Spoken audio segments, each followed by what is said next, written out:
1000番から8000番に行くとき、その間はいらないの？はい。ですね、今度刃物を研ぐときにですね、砥石を使います。で、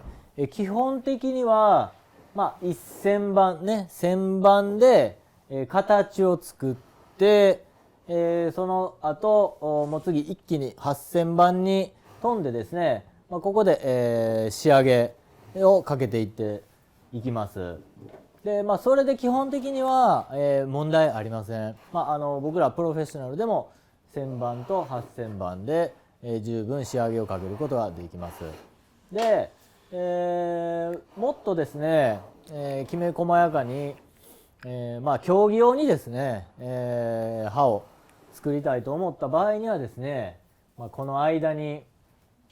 シャープの3000番とかシャープの5000番とか、こういうものをですね入れてもらって、8000番に行くと、ねさらに、いい刃が出来上がる。でもっと、薄く削りたかったら、ね、シャープの12000番ぐらいの、砥石を使うともっともっと、競技用の、薄いね、カンナのくずを出すことができると思います。しかしですね、